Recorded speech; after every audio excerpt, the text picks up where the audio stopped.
Hare Krishna. We'll offer some prayers and begin.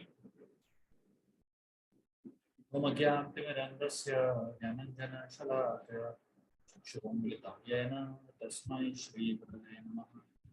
Shri Chaitanya Manobishtam Sthapitam Yena Bhutale Swayam Bhutalamayam Dadati Swapadankam Vandeham Shri Guru Shri Yutaha Padakamalam Shri Gurum Vaishnavamscha Shri Rupam Sagrajatam Sahagana Raghunatham Tam Sujivam Sadvaitam Savadutam Parijana Sahitam Vishnu Chaitanya Devam Shri Radha Krishna Pada Sahagana Bhuta Shri Vishakam Tamscha He Krishna Karuna Sindhu Dinabandhu Jagatpate Gopesha Gopika Kanta Radha Kanta Namaste Tapta Kanchana Gaurangi Radhe Vrindavaneshwari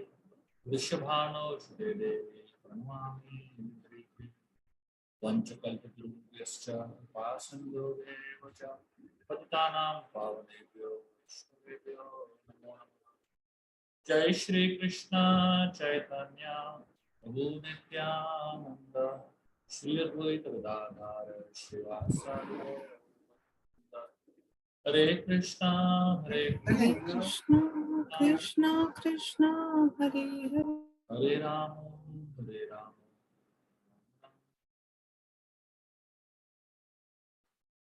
Hare Krishna.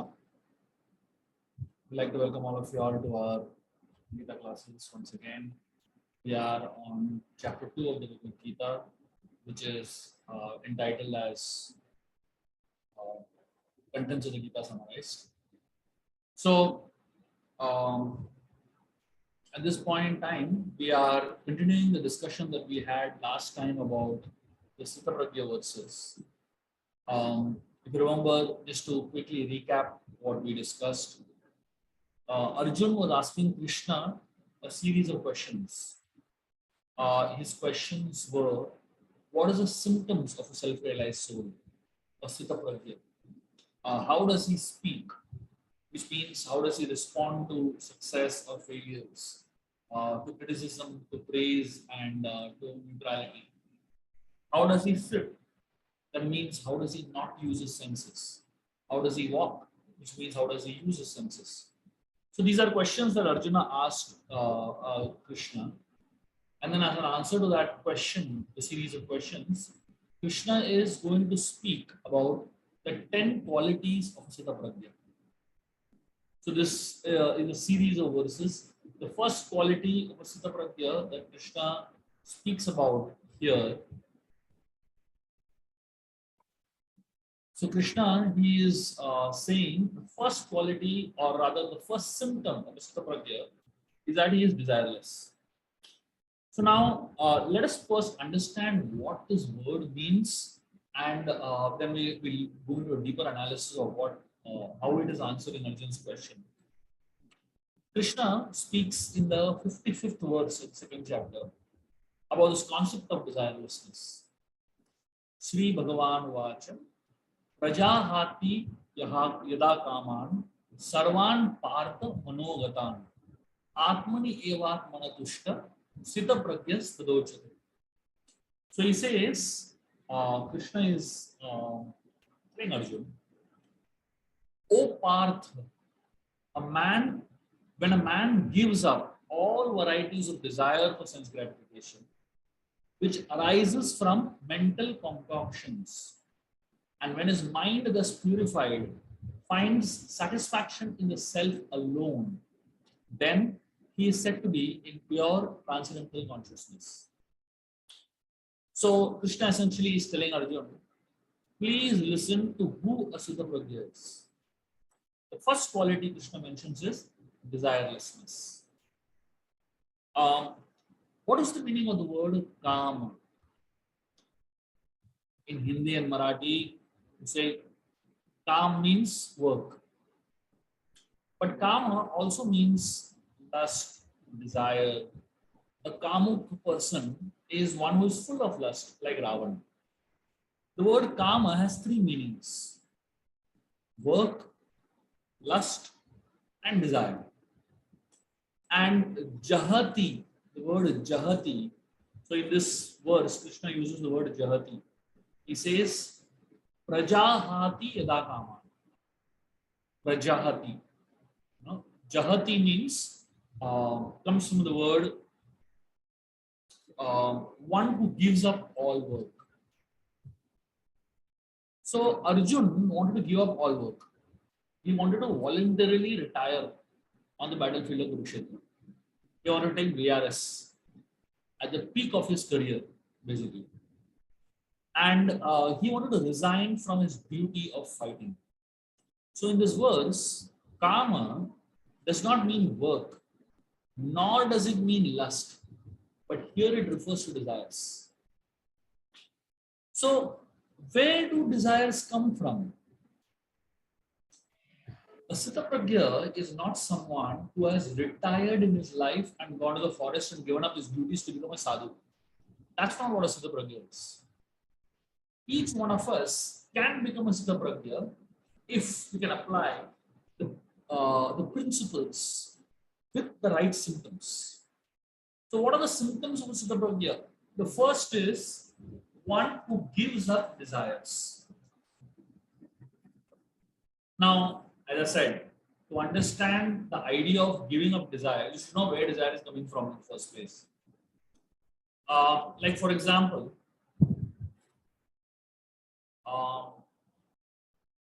somebody's Vibaha is saying you can't hear. Can everybody else hear? Is it audible to everybody else? Yes, Prabhuji. Yes, Prabhuji. Yeah. So Vibaji, please check your internet. Even I have the same problem. I have put my volume till the 100 till still I'm Can finding you it. please use a earphone? Do you have an earphone?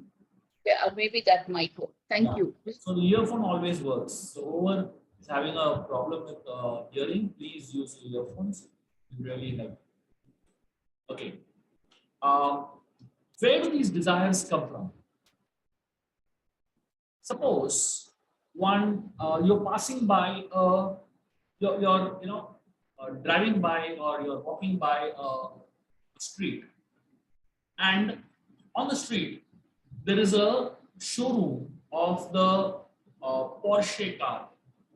There is a Porsche car showroom, and these cars are brilliant. They look so beautiful. They look so shining and attractive, isn't it? So our eyes come in contact with these cars, but does the desire originate in the eyes? Does the desire originate in the eye? No, it's not in the eyes. Or like say, for example, you're passing by, Govinda's restaurant, and you suddenly, somebody tells us pizzas are available at 50% discount today, and suddenly you feel a temptation or a desire to go and eat pizzas, thin crust, really good tasting pizzas. Now, is it the ears that have given rise to desire? The desire comes from our ears. No, it's not that our ears feel desire. Or in Sion, if you pass by Guru Kripa Hotel, and you smell the samosas that are being sold over there, and the moment the samosa smell enters your nostrils, suddenly you feel like going and eating a samosa. So does the desire originate in the nose? Suddenly, no, it's not. It's not that the nostrils are the origin of the desires. So if the nose doesn't desire, if the eyes don't desire, if the ears don't desire, then who desires? We, the soul, desires. And these desires are manifested in the heart, or as the Gita says, in the mind. Therefore, in the word for desire in Sanskrit is called as manogatam. So if you look at what Krishna is saying, he's defining the definition of Sthitapragya. He is saying, Prajahati yada kaman sarvan partha manogatan. Mana means mind. And manogatan means originating in the mind. So essentially, the desires come up in the mind when the senses interact with sense objects. So the nose interacts with something that is, beautifully smelling. That interaction originates a desire in the mind. I see something beautiful. The interaction originates a desire in the mind. You hear something beautiful. The interaction originates a desire in the mind, basically. So, if it were only the sense organs which desire, then a dead man also should have desires. Because a dead man also technically has sense organs, isn't it? And they also should feel desires. Because they have eyes, they have nose, they have ears.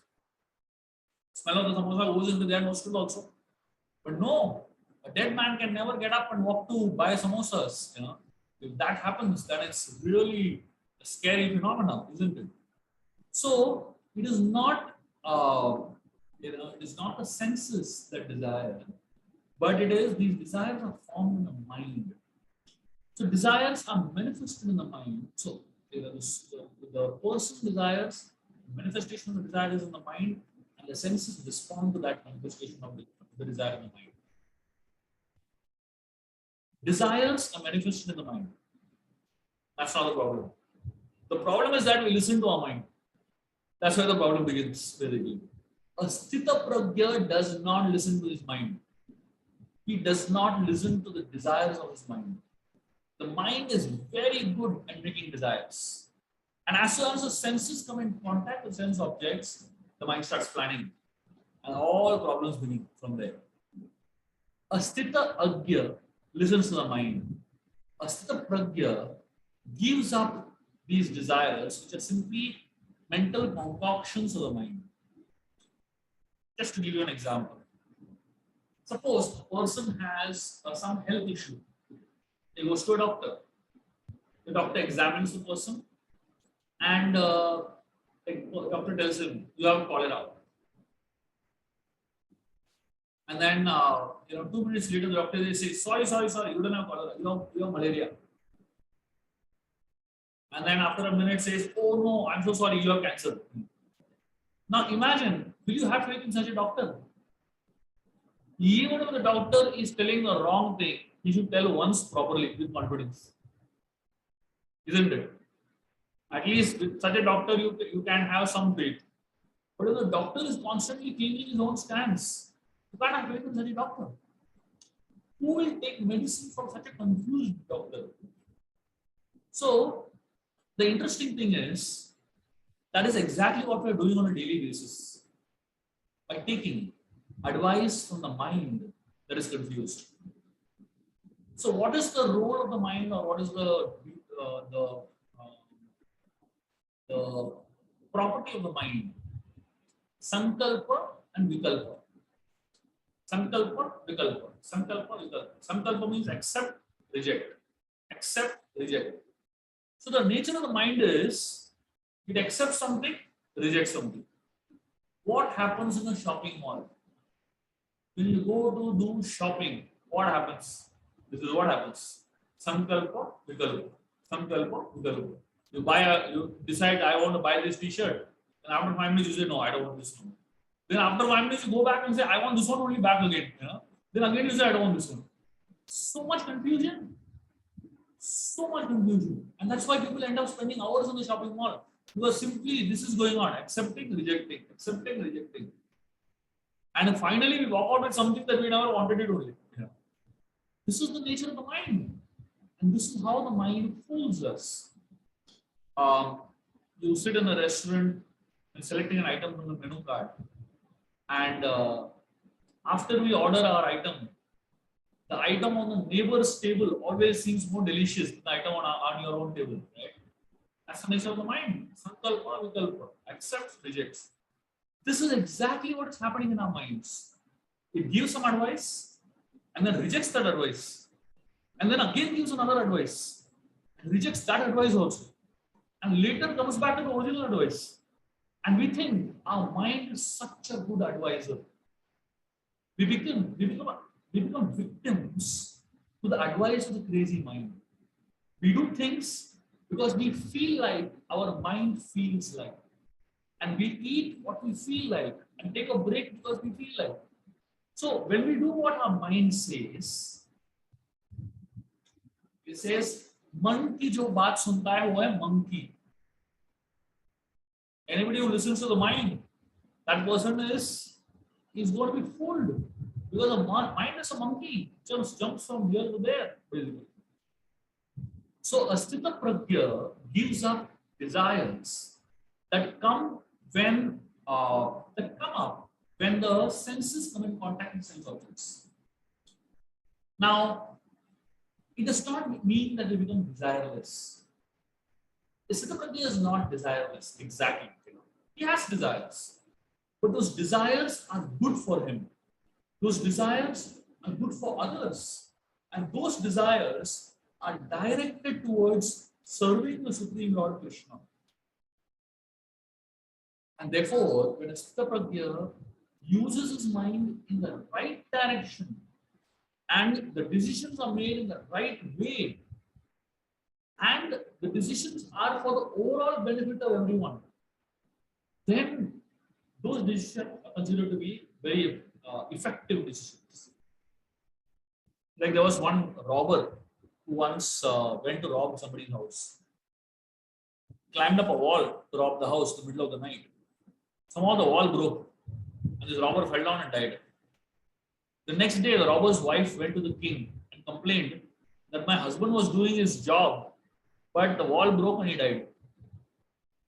The king didn't ask the robber's wife, what was that guy doing in the middle of the night on a wall?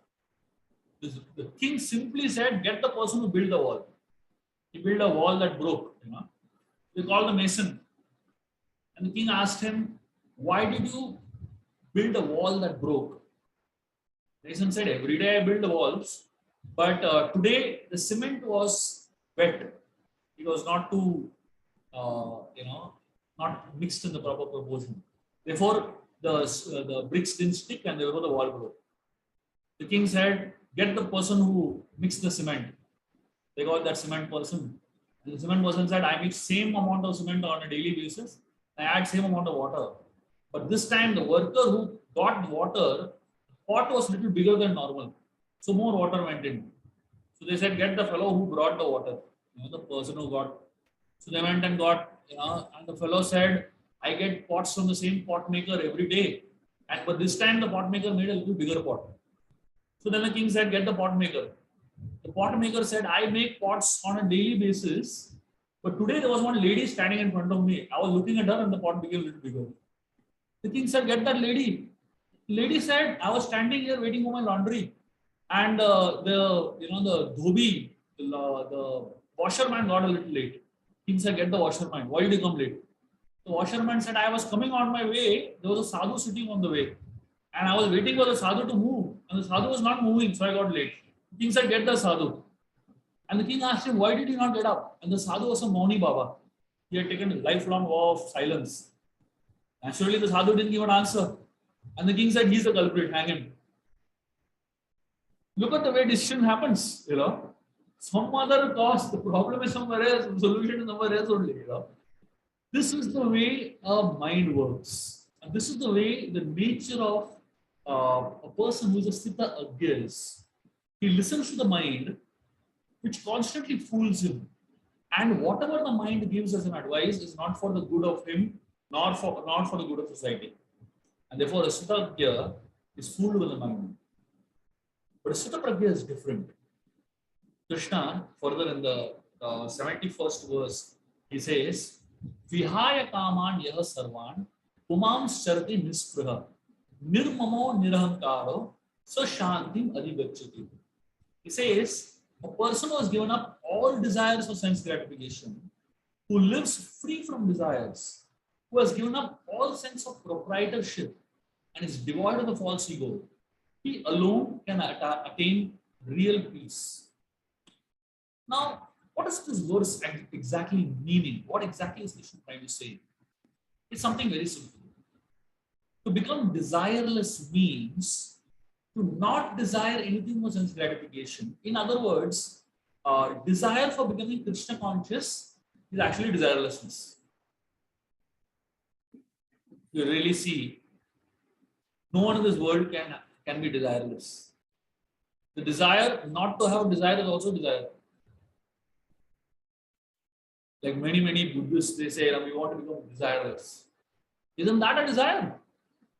The very desire not to have any desire is also a desire. So no one in this world can ever say that I have no desires. The only thing that we can do is dovetail the desires in the right direction. So real desirelessness is desire for satisfaction of Krishna, not an artificial attempt to abolish desires. And therefore, one wants to earn money. Just to give you an example. Have super ambition to earn money. Don't give up on that. Desire to do it in the right way. And desire to do it in the right for the right cause. And don't just say right cause, but actually do something about it. And that is actually desirelessness. So if somebody says, I want to earn lots of money, but I want to use all that money to serve Krishna, it's actually desirelessness.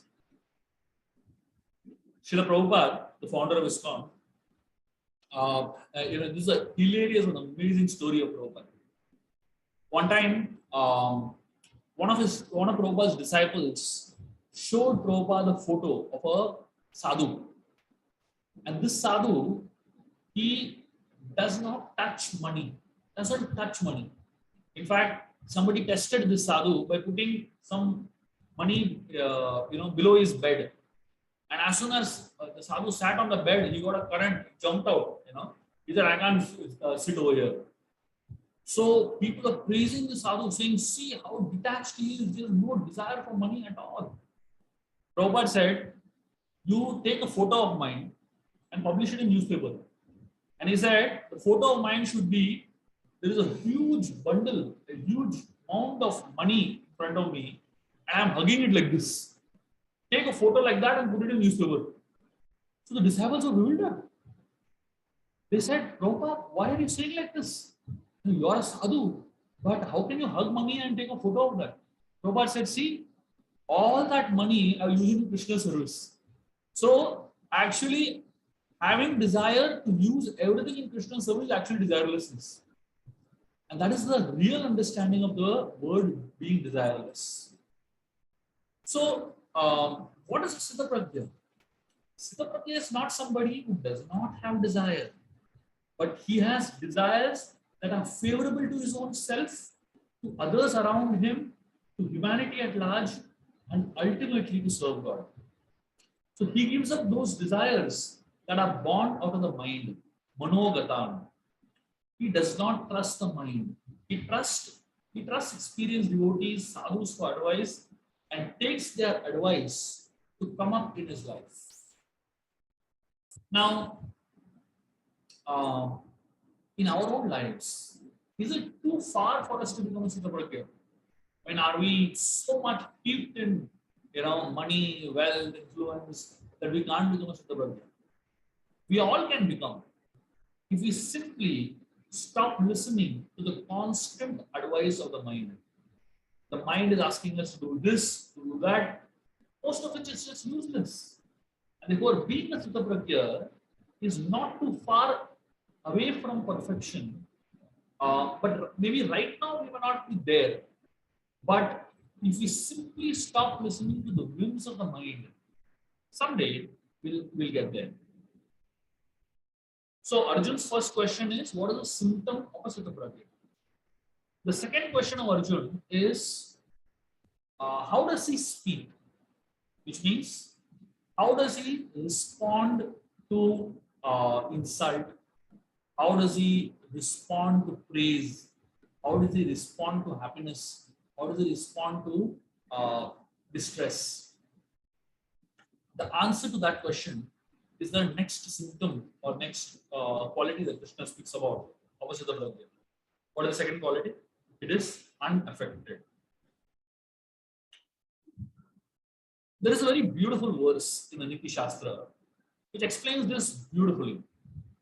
This verse says, Asha nam hi manushyanam kaschit ascharya shrinkalam yaya baddhaya prabhavanti mukham tishtanti panduvam. What does this verse mean? Let me explain this verse with an example. Asha nam hi manushyanam. The word Asha means hope, right? Or Asha also means desires, wanting something. Now it says Asha nam hi manushyanam kaschit ascharya shrinkalam. Shrinkalam means shackles. So this verse says desire is like a very interesting shackle. Those who have desires. Now, usually, what happens with shackles? If a shackle is tying your feet, if a chain is tied your feet, can you run or can you not run? Obviously, you can't run. You have to sit in one place only if your feet are tied, right? But this Asha, the shackle named Asha or desire is a very interesting shackle. Those who are bound by the shackles of desire, they run around all over. And Yaya Baddhaya Prabhavanti Mukham Tishtanti Panduvam. And it says, those who are not bound by the shackle of desire, they sit in one place quietly. So usually, those who are bound by shackles, they sit quietly.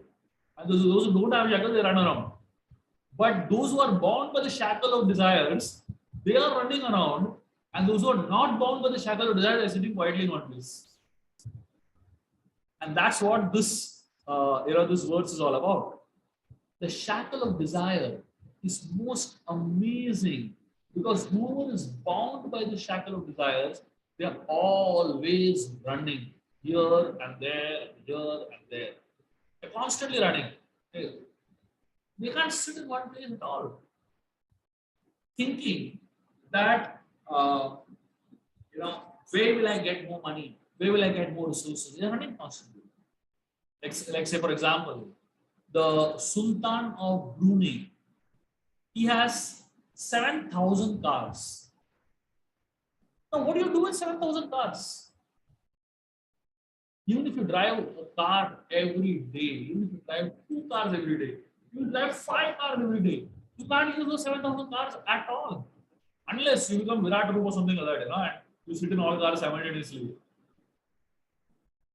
There was an Indian minister, I will not name the person, but this person had 30,000 shoes. Now, who the hell can wear 30,000 shoes? I don't think even many shops have 30,000 shoes nowadays. A Sthitaprajna is someone who is free from his desire. Such a person is peaceful. He knows that simply running around will not help. What has to come will come, irrespective of my running. So, a Sthitaprajna is unaffected. Praise or insult, happiness or distress, success or failure, ups or downs, he is unaffected. It makes no difference to him. He is unaffected by all those situations. Now, does that happen to all of us? Someone praises us. We want more and more and more of that praise. We get elated, we get excited, we get so happy. If someone criticizes that, we respond immediately. We want to give it back, we want to slash back on that person. So Krishna, he speaks something very interesting. Verse number 56 of the second chapter. He says, Tukkeshwa anudvignamna, Sukkeshwa vigata spriya, Vita raga bhaya krodha, Sthitadir muni uchyate. Krishna says, one who is not disturbed in the mind, even amidst the threefold miseries, or elated when there is happiness, and who is free from attachment, fear, and anger, is called a sage of steady mind. So Krishna is trying to tell Arjuna that those who are unaffected by good or evil, what one may obtain, neither praising it nor despising it. Such people are firmly fixed in knowledge. So this is the answer to Arjun's question. How does Sthitapragya respond? How does he speak? How does he respond? He remains unaffected. That's the answer to the question. Sthitapragya does not get upset when there is distress, nor does he have a bloated ego when there is happiness. He does not respond. He is unaffected. So now, of course, you can't imitate this. If you imitate this, you will be considered abnormal. But we can start applying efforts in that direction. When someone criticizes us, the best response is to keep quiet. You can think it is because of some sin in the previous birth that we have to go through this pain. And if we speak out and give back to that person, we're actually starting a cycle, another cycle of death. A Sthitapragya understands that what I'm going through is the result of my previous karma. And therefore, let me accept whatever comes my way with gratitude. And this is the mood of Sthitapragya. The Sthitapragya, he prays, my Lord, my Master is so very kind that whatever I have to go through, he has minimized it. We can smile and say, thank you for giving me only this much. How much, ideally I should have gotten much worse. Because kindness to reduce the pain. A person in such a situation has his heart swelled in gratitude. And in that gratitude, he takes shelter of Krishna and serves Krishna more and more. Out of that gratitude is born service. Gratitude is born in the womb of service. And therefore, this is the Prabhupada. Prabhupada would say, always be grateful. Thank you, Krishna, for minimizing what I'm going through. Thank you for giving me so many wonderful things, much more than what I deserve. Thank you, Krishna, for putting me in such a company of amazing people. I don't deserve to speak on your words. Thank you for giving me a chance to speak, uttering your words that you spoke in the Gita. I don't have any qualification to read the Gita. That's how Sthitapragya is. He's thanking the Lord for everything that is happening to him in his life. This person is not affected because he knows that good and bad, good or bad, it's all coming to him by the result of a previous karma. Krishna is trying to minimize the bad and expand the good so that I can serve him better. And therefore, all the acts of kindness that we have done so far will come to us. And all the acts of trouble will also come to us. But a devotee of Krishna, a Sthitapragya, is unaffected by both. A devotee of Krishna is grateful for whatever happens to him in his life. A Sthitapragya is a person who thinks that when good comes, Krishna has expanded it. And when bad comes, he feels Krishna has minimized it. And out of gratitude, Sthitapragya remains unaffected. This is the answer to Arjun's second question. So now Arjun's third question is, how does a Sthitapragya sit? So what is the meaning of how does he sit? It essentially means how does he not engage his senses? So the question that Arjuna is asking is, how does a Sthitapragya not engage his senses? This is the third quality of Sthitapragya, which is self-control. Krishna in the second chapter, 58th verse says, Yada samharate chayam purmo angganiva sarvashah indriyani indriyarthebhyas tasya pragya pratishtita. He says, one who is able to withdraw his senses from sense objects as a tortoise draws its limbs within the shell is firmly protected, firmly fixed in perfect consciousness. So Krishna is giving here an example. He is using an analogy of a purma. The word purma means tortoise and anga means senses. Now, if you go to attack a tortoise, what happens? he immediately puts his head and legs and hands into his shell, right? You can't do anything to the tortoise after that. To beat the shell into whatever you want to the shell, nothing will happen to the tortoise. It's happily situated inside that shell, right? A Sthitaprajna is a person who knows how to withdraw his senses. Whenever there's an attack, he withdraws his senses, like a tortoise withdraws its limbs when there's an attack on its senses. I don't know how many of you all have gone to a temple where they have a kurma right in the entrance. At least the traditional temples always have a tortoise right in the entrance of the temple. Why is that tortoise there? It's a reminder to us of this verse. It's a reminder of this verse of the Gita. Because as soon as you enter the temple is a safe place, a safe premise where you can exhibit your senses.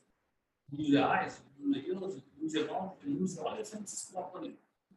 And when you get out of the temple, when you're leaving the temple, again put all the senses inside. Because outside the temple is an unsafe atmosphere. And inside the temple is a very safe atmosphere. Unfortunately, today, people feel exactly opposite. When they enter a temple, they become very conscious. They actually, put in all their senses.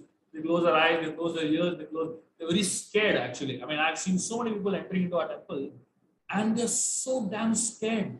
They feel they've entered into some Bhut Bangla or some alien place, they don't know what to expect here. They're out of place totally in a temple. But you send them in a mall, all their senses are out, they're like absolutely in action, People don't know where to withdraw and where to exhibit the senses. So here, the idea of Sthitaprajna is Sthitaprajna knows exactly where to slow his speed and where to increase his speed. Now, obviously, a tortoise is compared for many things. If you say Sthitaprajna is like a tortoise, you might say, "Are, is he so slow? Is Sthitaprajna so slow?" I mean, tortoises are like, they are so damn slow, isn't it? That's not what the comparison is. The comparison is of the tortoise which uses its senses, exhibits, and withdraws. What is the attack on our lives? The attack of temptations. Constantly we are being attacked. The world is full of temptations. Temptation is the greatest challenge for an aspiring spiritualist. And as soon as one takes to Krishna consciousness very seriously, that day you start seeing so many temptations in front of you. The day one decides, I'll wear a Kanti Mala, Tulsi Mala. Usually those who wear Tulsi Mala, they tend to, they follow certain principles of not eating, non-vegetarian food. They try to eat Krishna consciousness, just vegetarian food without onion, garlic and all that. The day you decide to wear it, that day only you will get all kinds of temptations. Somebody will come and give you some really special item that you love so much. You can't think of living without it. And you start thinking, why did I decide to wear Kanti Mala today? If I had worn tomorrow, I would have been so happy. I would have eaten something today. So the moment you decide to take something serious in life, that is the day temptation enters. It's like Sita. In the Ramayana, we find the golden deer that comes into Sita's life. The moment Sita sees the golden deer, she loves the golden deer. And Sita tells Ram, please get me the golden deer. I want it. And the golden deer, it appears in all our lives in so many ways.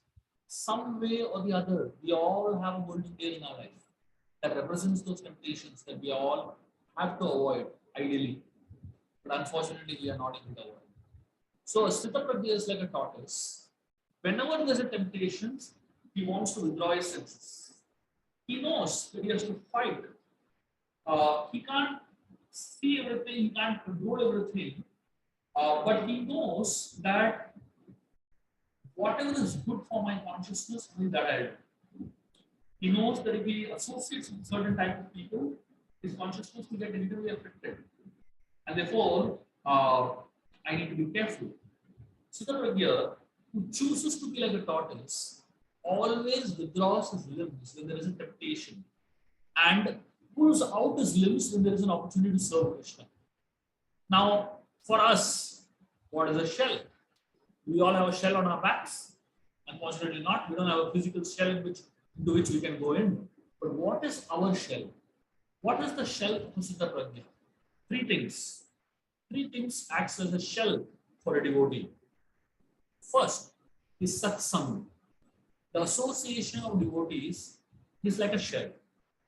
Whenever there is an attack of temptation, rush to the association of devotees, and a lot of help will come our way. Second shell is Srimad Bhagavatam, Shastras, Gita, all the scriptures. When we take shelter of the holy words of the Lord, the Gita, the Bhagavatam, all of these will help us deal with our temptations.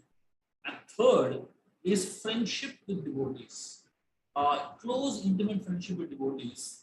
And we have wonderful devotee friends who help us when we are struggling. Someday we might say, I want to just stop chanting. Then somebody comes and inspires us. No, don't do it. Just hang on somehow. Just hold on. Don't give up. We all need such friends, isn't it? We all go through tough days. We all go through difficult times. We all go through situations when we want to give up on our spiritual practices. And we all need at least one friend in our life who says, come on, don't give up so easily. Come on, just push a little bit more, you can do it. We all need somebody like that. And these three are the shell that we all have to utilize and withdraw our senses when those temptations come. For example, Srila Prabhupada, his followers, when Srila Prabhupada started preaching in the Western world, his followers were young hippies, boys and girls who were 18, 19, 20-year-old American boys and girls. And they were so tempted. They were in the worst of all round temptations. And just by inspired by Prabhupada's words, they left all of it. And they surrendered to Srila Prabhupada. They became devotees. But all the time, there would be some temptations or the other coming in, right? Prabhupada realized if these guys, if I don't give them something to hold on to, they will all run away. Now, so Prabhupada came up with a very unique strategy how to keep these young boys and girls inspired. You know what he did?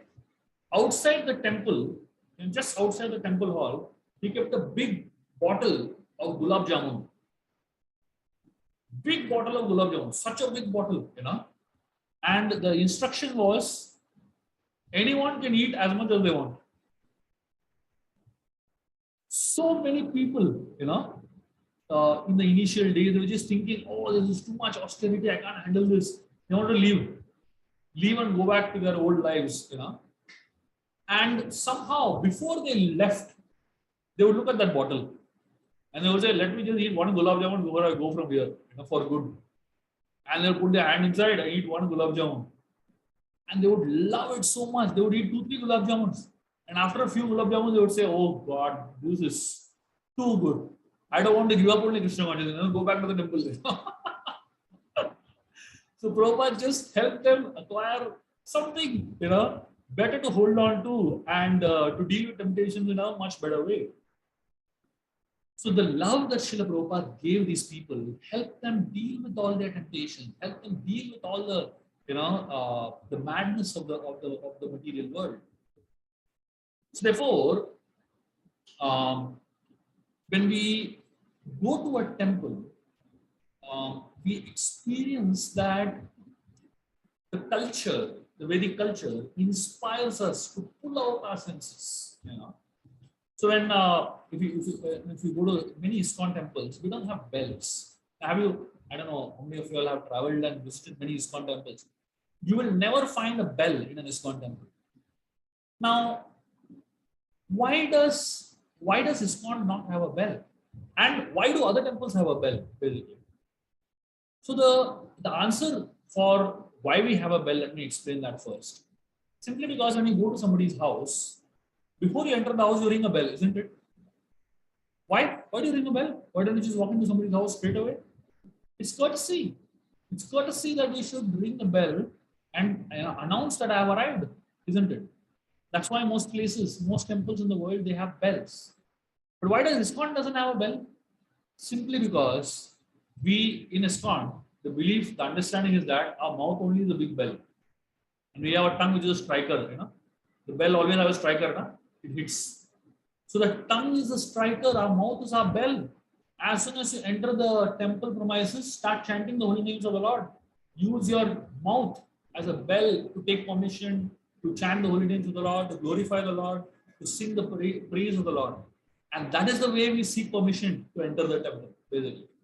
So the Vedic culture, the idea is that as soon as you enter a temple, I need to use my senses in serving Krishna. And as soon as I exit the temple, I put my senses inside and become very careful and very conscious of how I use my senses. And that is the understanding of this verse that Krishna is trying to say. So now that answers Arjun's question, which is the question that Arjun is asking. How does a Sthita Prajna sit? That means how does he control his senses? How does he withdraw his senses, basically? So basically, he resists temptations, just like a tortoise withdraws its shell. And now, the next question of Arjuna: how does he use his senses? Krishna speaks an amazing words to explain this idea of use of the senses. He explains, he says, Vishaya vinivartante niraharasya dehinam raso varjam rasopyasya param drishtva nivartate.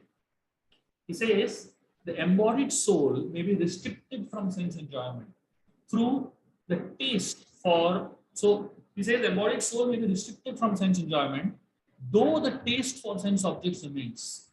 But ceasing such engagements by experiencing a higher taste, he is fixed in consciousness. So how does a Sthita Prajna use his senses? A Sthita Prajna cultivates what is known as a higher taste. Param drishtva nivartate. For example,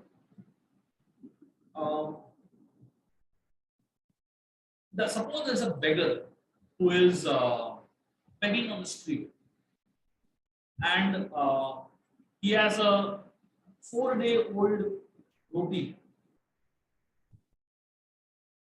Now, would any of us eat a 4-day-old roti? Of course, I'm not asking this question to anybody staying in America or Europe. I will not even dare to ask this question because it's a different situation there.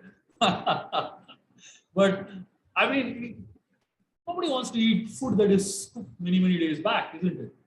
But many people don't have a choice. They have to eat what they get. Suppose there's a beggar that is sitting on the street and eating a stale 4-day, 5-day-old roti, chapati, and someone comes to him and tells this beggar that, please, I have an exchange offer for you. I'm giving you a thali. It's made up of 20 items made in ghee. You just give me your stale chapatis in return. You think the beggar is going to hold on to his stale chapatis? You think the beggar is going to say, no, I can't give my chapati for anything in the world. Absolutely not. He will throw it away for that big plate of good quality food, fresh food, basically. Isn't it? Naturally. That's what is called the higher taste. So when we have no choice, we may end up eating something that is old and contaminated. But if same person is given a higher quality of food, an intelligent man who gets the higher taste is willing to give up the lower taste. So temptations are given up by cultivating higher taste in our lives. So the previous verse is about how a Sthita Prajna sits. Sits means does not use his senses. And this verse is about how a Sthita Prajna walks. Walks means how does he use his senses? How does a Sthita Prajna use his senses? He uses his senses by cultivating a higher taste. So without this higher taste, there is no way we can give up the lower taste. What we are used to since many lives is the lower taste. The lower taste is what we have experienced for many lifetimes. And finally, suddenly, somehow, we come across Krishna consciousness. And Krishna consciousness is a higher taste.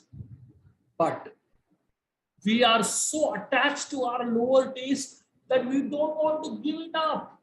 We find it so difficult to give up our conditionings. We cannot leave that stale roti. Somebody is ready to offer us a chappan bhog over here. He's like, nee, I am attached to my stale roti. I won't give it up.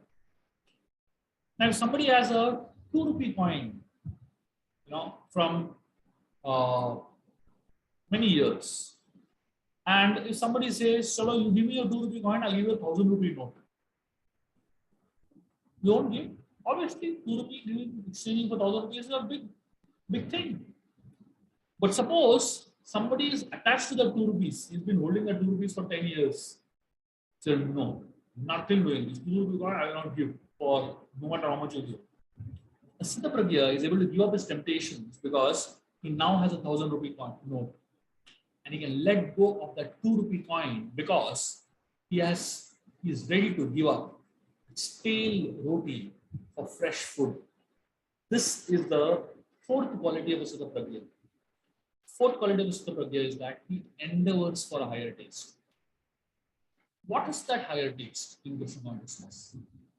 The higher taste in Krishna consciousness is chanting the names of the Lord. Japa is not that easy. It puts us to sleep. So many people start chanting and they doze off. They go to sleep. There are so many people whose insomnia is cured simply by chanting the holy names of the Lord. As soon as you pick up the chanting mala, sleep comes. Amazing. Yes. So many side effects of chanting the holy names. Because that's not the reason we should chant. Obviously, that's okay if it happens, by the way. But as much as possible, we should try our best to chant attentively, right? So japa is not that easy. It puts us to sleep. The mind is running all over the place. But when a sincere devotee sings melodious kirtan, beautiful melodious kirtan with a melodious voice for the pleasure of the Lord, it charms our heart. I have not seen people sleeping in kirtan. I've seen people sleeping in japa all the time. But I have not seen people sleeping in kirtan. Kirtan people are awake, wide awake, enthusiastic, participating. Because that gives us a little of the higher taste, basically. So when you come to the temple, for those of you all are in Mumbai, I highly recommend you all to visit Radha Gopinath temple at 8:50 p.m. any night, any day at 8:50 p.m. So visit Radha Gopinath temple in ISKCON Chowpatty for Shayan Darshan. 8:50 to 9:05, 15 minutes Shayan Darshan. That is if you visit there once and attend the Shayan Darshan, your life will not be the same ever again. It's the most amazing experience that you will ever have in your life. Pitch dark temple hall, only the altar light is on. Beautiful melodious kirtan, soft, gentle kirtan, 15 minutes. That's the way we put the Lord to sleep in the night. And it's an amazing experience. Anyone who has attended Shayan Darshan, they're just so amazed by the experience. They say, wow, never experienced anything like this. Go to the biggest of pubs, go to the biggest of discos, go to the best of malls, you won't get any experience, even a fraction close to that. And that's what is called the higher taste. Param drishtva nivartate. For us to give up the lower taste, you need an experience of a higher taste. You need to experience something much higher. Taste through kirtans, taste through relationships with devotees, taste through Bhagavad, taste through hearing from devotees, taste through prasad. All this will take away the lower taste from your life. Taste for the wrong things from your life. It will take away the staleness and purifies our life. All this is the higher taste in life. Let me tell you what this means through help of a story. A beautiful story. There was um, there's a place known as Srirangam. I don't know how many of you all have heard of this place. Srirangam is a holy town. It's an amazing place. Years back, um, Ramanujacharya, who was one of the very exalted acharyas in Shiva Vaishnava Sampradaya, he was on a procession of with the deity of Ranganath. So there were thousands of people walking on the street, singing and glorifying the Lord, chanting mantras going on, and beautiful deities of the Lord being carried in a palki, and everyone was pleased looking at the darshan of the Lord. Ramanujacharya saw across the street a very strange scene. There was a man, wrestler, huge, powerful man.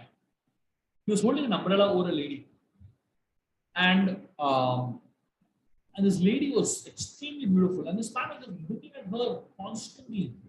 He was not looking at the palki of Ranganath at all. He was not at all interested in the procession. He was not at all interested in the ceremony that was going on. Ramanujacharya was amazed. Ramanuja sent someone to ask this fellow, "Who are you? And why are you staring at this lady while the procession is going on over here?" This man, his name was Dhanudas, he introduced himself. He said, "I have not seen anything more beautiful than this lady's eyes. And her eyes are so beautiful, I just can't take my eyes off them." So Ramanuja, he understood. And Ramanuja didn't say anything at that point. He just told him, "If I show you something more beautiful than this lady's eyes, will you accept what I say?" He said, "Of course. I can bet that you can never show me anything more beautiful than this lady's eyes." The next day, Ramanuja took this man, Dhanudas, to the temple of Ranganath. And if you have seen the temple of Ranganath, it is a pitch dark chamber, pitch dark room, basically. And the entire inner altar is made up of black stone. And the deity of Ranganath also is made up of black stone. Huge deity of Lord Vishnu lying on the snake bed. So when Ramanuja took this man, Dhanudas, into that altar, this man was wondering why is he being brought to this place. Suddenly, the pujari in the altar was doing the arti. And the lamp, the arti lamp, he was waving it and brought it to near the eyes of Lord Ranganath. And Ramanuja told Dhanudas, "See." And Dhanudas, when he saw the eyes of Lord Ranganath, he was so attracted to the eyes of Ranganath that he literally fainted. He couldn't believe. And from that day onwards, his life completely changed. Eventually, Dhanudas became a disciple of Ramanujacharya, and Ramanujacharya married him to this lady. And both of them remained their entire life serving with Ramanujacharya, under Ramanujacharya. They became great devotees of the Lord. So what did Ramanuja do for them? Ramanuja simply helped Dhanudas attain a higher taste. And because he obtained a higher taste, he was able to give up the lower taste so easily and dovetail the propensity that he has to connect in the right way to connect to the Lord. And that lady and Dhanudas became one of the biggest and the best disciples of Ramanujacharya. And they did so much amazing service in that era. So the point is, how does a Siddhaprajna use his senses? He uses his senses by cultivating a higher taste. He uses his senses in somehow or the other giving up the lower taste by associating with something higher. He's able to give up the stale roti for a much higher variety of food. And that is what a Siddhaprajna's fourth quality is. Now the question is, how is he able to cultivate the higher taste in his life? That question we'll answer the next time. The next 6 qualities of the Siddhaprajna, we'll continue discussing the next time. Hare Krishna. Any quick questions or comments, please? So before we get into question answers, just 2 quick announcements. The next the coming Saturday, we're starting the journey of, the self-acceptance course. Many of you all have already registered for it. For those who would want to come for the course, please, you're most welcome. It will be a life-changing course for you all. We're starting on 2nd of July, Saturday, from 6:30 to 8 p.m. And the first 3 sessions of this course will change your life completely. It will change the perspective of how you look at things, how you look at yourself, how you look at your relationships, how you look at the way you connect with people, the way you look at. Basically, we'll be doing a solid analysis on how your mind fools you from achieving your complete potential. That's what the 4th session of this course will be, basically. But this course is an amazing course of solid introspection, and it will really help you understand yourself better and help you achieve your full potential. Hare Krishna. So the link of this course, how to join this course, will be shared in the group again post this session. And all those of you all who want to register for the course, you're most welcome to do so. And also about the Vrindavan Yatra that is coming up in December. Many of you have already registered for it. For those who want to register for it, please do register soon. We will be opening up the Vrindavan Yatra for people outside this group in about a week's time. So for those who would like to register, we're giving this group the priority. And once we have given sufficient time for this group, then I'm opening it up to other people. So before I open it up, please kindly, those who are interested in Vrindavan Yatra, do register yourself. Thank you very much. Any quick questions, comments, please?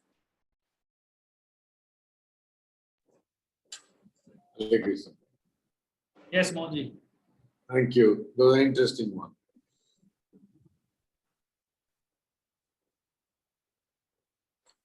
Thank you. I have a lecture to give, so I'm rushing around today. Please go ahead. Anything else? Any other questions or comments, please? What would happen if we were to miss one class of the self-acceptance thing? We'll give you the recordings of it. Not a problem. Not a problem. Okay. For all those who register, recordings will be available. Thank you.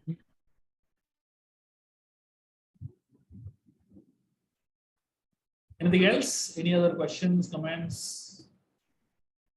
Prabhuji, hi. Hare Krishna. Yes, Manu, please. Prabhuji, will there be no, so I have registered for the Saturday class. Pardon? Hello, am I audible? Yes, Bimal. So, I have registered for the self-acceptance class, and I have got this invitation for the December Yatra also.